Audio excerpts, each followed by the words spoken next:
Beleza, Caveira? Vamos lá. Segundo bloco da nossa aula de hoje, segundo e último bloco desse tema, né? Falando de conflito aparente de normas penais. Nós tivemos o primeiro bloco da aula, o professor Caldeira aqui ao vivo, nesse curso específico para a Polícia Penal. E eu tenho certeza absoluta que você vai conquistar a sua aprovação. Amém aí do outro lado. Não estou te escutando, mas eu espero que você tenha manifestado, pelo menos em fase de pensamento, esse amém do outro lado. Então a gente está falando de conflito aparente de normas penais. No bloco anterior, deixa eu só trazer aqui refrescar a sua memória, né? Para a gente ter uma sequência lógica, uma sequência didática. Veja só, nós começamos aqui, ó. Falei para você do conceito de conflito aparente de normas penais, diferenciei conflito aparente de normas penais de sucessão de leis penais no tempo, que é um pouco parecido, mas nada a ver um com o outro. Falei dos requisitos, já trazendo exemplos para vocês, os requisitos do conflito aparente de normas penais, né, unidade de fato, né, pluralidade de normas e vigência simultânea dessas normas. Expliquei direitinho para você, né, do método Butequês, que é uma forma tranquila para que você consiga, de fato, entender, como eu sempre digo e reafirmo. Aqui no Caveiras Negras, o nosso objetivo é fazer você acertar as questões de prova e não falar bonito. Já, com certeza você já teve aula com aqueles professores que sabem pra caralho, os caras é doutor, aquela porra toda, sabe muita coisa, mas na hora de transmitir o conhecimento, a galera fala um pouco difícil, né? Uma linguagem um pouco mais rebuscada, né? Um juridiquês terrível, né? Eu brinco e falo que é juridiquês. Mas eu não explico dessa forma. Eu trabalho com o método Butequês. É como se fosse uma conversa de boteco. O objetivo é você entender o assunto e acertar a sua questão na prova da Polícia Penal. É ou não é? Então tá aí. Falei para vocês dos requisitos e, é claro, trouxe também um pouco sobre os princípios orientadores. Aí eu expliquei para você como é que funcionava isso na doutrina moderna, né, e na doutrina mais clássica, um pouco mais antiga. Expliquei o que era unânime e o que não era. Falei do princípio da especialidade, subsidiariedade, alternatividade e consunção. Expliquei, inclusive, um mnemônio para você, a palavrinha seca, para você lembrar de cada um deles. E expliquei ainda por cima que especialidade, subsidiariedade e consunção é unânime da doutrina, mas que o princípio da alternatividade vem ganhando força em algumas questões aí, final de 2023, até inclusive no ano de 2024, de 2025, 2026 para frente, com certeza vai chover de questões aí falando do princípio da alternatividade. Então foi tudo isso que nós falamos. A partir de então nós começamos melhor dizendo, a explicar mais detalhado sobre cada princípio. Aí falei para você, expliquei direitinho sobre o princípio da subsidiariedade, o princípio da especialidade, trazendo exemplos e tudo mais, conversando com bastante calma, com bastante tranquilidade, e aí nós chegamos agora no princípio da consunção. No bloco anterior, foi aqui, então foi feito o resumo aí, né? No bloco anterior, eu expliquei o que era consunção e citei uns 3 exemplos para você. Agora, eu vou trazer para ti os desdobramentos do princípio da consunção. Você deve estar me perguntando agora, como assim, professor? Veja, nós temos o chamado crime progressivo. O que é o crime progressivo? É quando o agente, né, o agente no caso aqui, só para você entender melhor, traduzindo para o método Butequês, é o camarada que está praticando o crime. É quando o criminoso, para alcançar um resultado, né, ou crime mais grave, ele precisa passar por um crime menos grave.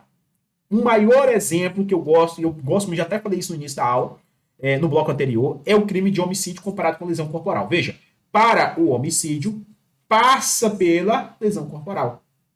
Conseguiu entender? Isso é o chamado crime progressivo. Agora, perceba que eu vou grifar de amarelo para você. Cuidado para não confundir com a progressão criminosa. Meus queridos, progressão criminosa é uma outra situação que está ligada, é claro, ao princípio da consunção. O que é a progressão criminosa? Existe aqui a chamada alteração de dolo, ou melhor dizendo, a alteração de vontade. O criminoso, ele pretende inicialmente produzir um resultado e depois de alcançá-lo, opta por prosseguir para a prática ilícita e reinicia outra conduta, produzindo um evento mais grave. É uma nova vontade que surge na execução. Um fato inicial fica absolvido só respondendo pelo último. E, professor, isso aí eu não entendi, não. Vamos lá. Crime progressivo, eu acho que você entendeu. Beleza. Ele já tinha intenção, desde o início, de praticar o crime de homicídio. Mas ele pegou uma faca e foi lá e deu aquelas peixeiradas lá na barriga do indivíduo. Beleza, professor. Responde pela lesão corporal? Não. Para chegar no homicídio, ele teve que passar pela lesão corporal. Tudo bem que ele lesionou a vítima, mas não responde pela lesão. Qual que é o nome do princípio que resolve isso? O princípio da consunção. Ainda de forma um pouco mais detalhada, é você lembrar do nome, crime progressivo. E a progressão criminosa, existe a alteração de vontade, a alteração de dolo. Imagine que ele queria praticar a lesão corporal. Foi lá e deu a facada. Furou, beleza. Depois que ele praticou a lesão corporal, ele olhou para a vítima e falou assim, sabe que agora eu vou matar esse desgramado mesmo? É porque eu já furei ele mesmo, aí ele vai lá e mata. Percebeu que ele alterou o dolo? Alterou a vontade. O início era lesionar. Depois que ele viu que já tinha feito uma merda, ele falou assim, agora eu vou me lambuzar ainda mais nessa merda. Eu vou matar esse camarada. Aí, nesse caso, nós temos a chamada progressão criminosa. Responde pela lesão, professor? É claro que não. Responde só pelo crime fim, que é o crime de homicídio. Deu certo? Só alegria? Professor, tudo bem, já entendi. Agora está na ponta da língua. Dando continuidade, nós temos, dentro ainda de princípio da consunção, uma outra derivação que é o chamado fato anterior impunível. Em latim, antefato impunível. O que é isso aqui, professor? São fatos anteriores que estão na linha de desdobramento da ofensa mais grave. A diferença é que no crime progressivo, o crime anterior era o quê? Obrigatório. Aqui, o crime anterior é um meio, né? Uma opção do indivíduo. Ele foi escolhido dentre os possíveis. Inclusive, é citado aqui como exemplo, eu coloquei para vocês no material, a súmula 17 do STJ. A súmula 17, ela fala que quando o falso se exaure no estelionato, sem mais potencialidade lesiva, é por este absolvido. O agente pratica uma falsidade documental visando cometer o quê? Um estelionato. A falsidade foi um crime meio para a prática do estelionato. Desse modo, é um antefato impunível. Professor, entendi? Não. Também não entendi a súmula. Traduzem para a gente para o método Botequeiro. Agora, o crime de estelionato ele pode ser praticado de várias maneiras. Existem várias formas de você praticar o estelionato. Só que aí vamos imaginar que o Joãozinho, criminoso, estelionatário full, resolveu praticar o estelionato e para isso ele falsificou determinado documento, né? Seja documento público ou documento particular. Os dois é crime, né? E aí ele falsificou esse documento e aí para então depois aplicar o golpe, praticar o crime de estelionato. Pergunta você, responde pelo crime da falsidade documental? Não.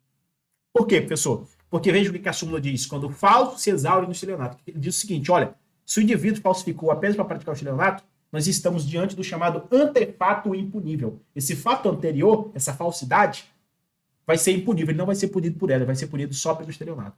Ué, professor, mas tudo bem. Então é a mesma coisa de crime progressivo, porque no crime progressivo o cara não responde pelo crime anterior, ele só responde pelo crime final. Lembra da lesão corporal e do homicídio? Lembro. Só que a grande sacada aqui, a grande jogada, é você entender a obrigatoriedade. No chamado crime progressivo, obrigatoriamente a pessoa tem que passar por aquilo para chegar no final. Por exemplo, no homicídio, obrigatoriamente ele tem que passar pela lesão corporal. Já no crime de estelionato, não. No crime de estelionato, ele pode praticar estelionato falsificando o documento ou pode praticar o estelionato de outra forma, inventando qualquer outra mentira. Então perceba que nesse caso, falsificar o documento não é obrigatório. Não é todo estelionato que tem que falsificar o documento. Viu? Aí nesse caso nós estamos diante do antefato impunível. Professor, beleza. Na ponta da língua. Agora, dando continuidade, nós temos uma outra situação, que é o chamado fato simultâneo impunível. O simultâneo aqui vem da ideia de ao mesmo tempo. Vamos entender. Ele é também chamado de concomitante impunível. Por que concomitante? Porque acontece no mesmo momento. É aquele praticado no mesmo momento em que é praticado o fato principal.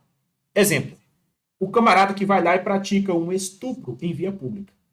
Primeiro, é um ato obsceno, né? Porque ele está praticando em via pública, né? O ato obsceno é um meio para a prática do estupro. O fato posterior impunível retrata o chamado exaurimento do crime principal praticado pelo agente. Então, veja, se o indivíduo vai lá e pratica um estupro em via pública, é como se ele estivesse ao mesmo tempo praticando duas condutas, o estupro e textuação do ato obsceno. Mas, nesse caso, responderá apenas pelo estupro. Então, por isso que a gente fala que é um fato simultâneo impunível. Está acontecendo ao mesmo tempo, mas somente vai ter punição para um crime e não para os dois. Por isso que a gente fala que isso é dentro de conflito aparente de normas penais. Por último, e não menos importante, nós temos o chamado fato posterior impunível, que em latim é pós facto impunível, por ele não podendo ser punido. Né? Aqui se absolve o crime praticado após exaurido o crime querido. Exemplo, falsificação de documento e uso de documento falso. Quando praticado, né, pelo mesmo agente, ele só responde pela falsificação. Professor, eu não entendi. Vamos lá. O camarada falsificou determinado documento. Professor, falsificar documento é crime? É crime. Falsidade de documento público é crime. Falsidade de documento particular também é crime. A falsificação. E o uso de documento falso também é crime? É crime. Quando o indivíduo ele recebe um documento já falsificado, e aí ele fica ali usando aquele documento, naquele caso ele responde pelo uso de documento falso. E aquela pessoa que falsificou o documento responde pela falsidade, né? Pela falsificação do documento. Agora, quando é praticado pela mesma pessoa, o camarada falsificou o documento e usou o documento, ele só responde pelo delito de falsificação. Por quê, professor? Porque o uso do documento que ele mesmo falsificou é um mero exaurimento. É a mesma coisa daquele camarada que furta. Vamos imaginar que o camarada furta uma bicicleta e depois ele vai e destrói a bicicleta. Responde pelo furto e pelo crime de dano? Não. Destruir a bicicleta foi um mero exaurimento. Ele quis destruir a bicicleta, beleza, tranquilo, ele já tinha respondido pelo crime de furto. Apesar de ter doutrina que critica essa expressão, diz que esse exemplo da bicicleta, da moto, do carro não pode ser utilizado. Beleza? Deu tudo certo? É a mesma coisa de você pegar, por exemplo, o crime de roubo. O camarada roubou um carro e aí depois ele estava transportando aquele carro de um lugar para o outro. Ele responde pelo roubo e pela receptação. Porque a ideia de ocultar ou esconder, por exemplo, ele estava escondendo o carro. Ele roubou e estava escondendo o carro na casa dele. Ele responde pela receptação por estar ocultando o bem? Não, responde só pelo crime de roubo.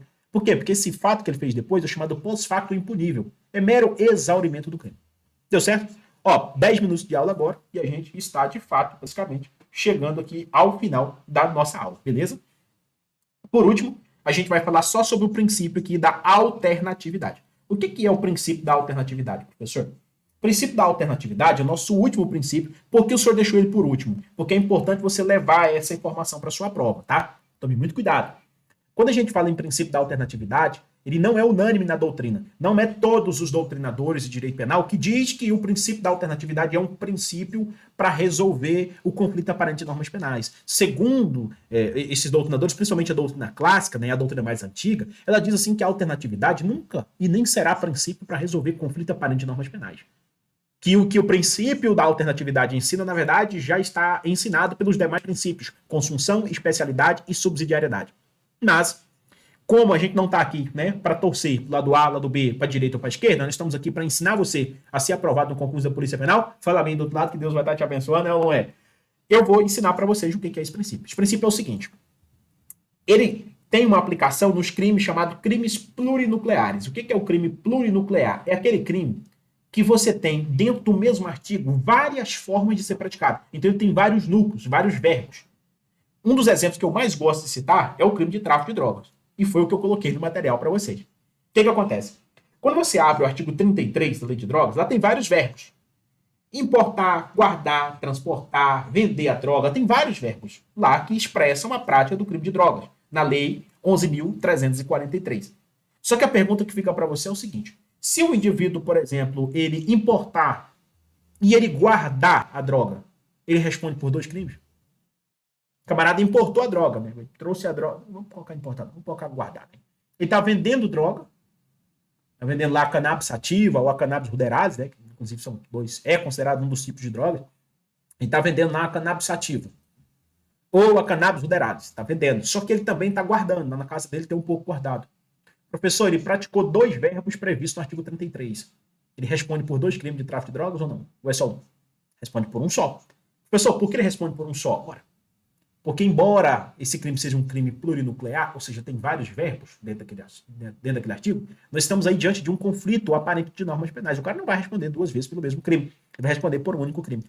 E aí, quando isso vem nas questões de prova, pergunta qual é o conflito, aliás, o princípio que ajuda a gente a responder essa questão. Você responde o princípio da alternatividade. É como se fosse de forma alternada. Entendeu? Ou seja, os crimes de ação múltipla de conteúdo variado, que são os crimes compostos pela pluralidade de verbos nucleares, né, ações típicas, nesse caso o crime permanece único, né? Ele não desnatura a unidade do crime. Beleza? Essa aí é chamada, inclusive, alternatividade própria, que nós temos, inclusive, também a alternatividade imprópria, que é quando 2 ou mais normas penais disciplinam aí o mesmo fato. Né? Aí não vai responder, obviamente, pelas 2 normas. Responde apenas por uma só. Apesar de haver críticas e dizer que esse princípio, inclusive, ele pode ser aplicado, digamos que a ideia lá da imprópria, inclusive, no princípio, combinado com o princípio da subsidiariedade. Mas eu tenho que explicar isso a vocês, porque nas provas futuras, por exemplo, em 2026, vou te dar um exemplo básico, em 2026 esse princípio já vai estar muito mais forte, porque quando eu estudava para concurso, né, em meados quando eu comecei a estudar para concurso de carreiras policiais, foi em meados de 2012, por exemplo, né, a gente não via nem falar nos materiais do princípio da alternatividade, não via não. Garanto para você, você não escutava falar sobre o princípio da alternatividade. Só que de uns tempos para cá, né, 2023, 2024, esse negócio começou a ficar mais forte. Então é por esse motivo que eu sempre trago aqui nas aulas para vocês. Tudo bem? Nós vamos ficando por aqui. Um beijo para quem for de beijo, um abraço para quem for de abraço. Que Deus abençoe você que está aí do outro lado, tá? Que você tenha uma mente abençoada, que você tenha conseguido aí absorver bastante conteúdo nessa aula. E é claro, grande abraço e até o nosso próximo bloco.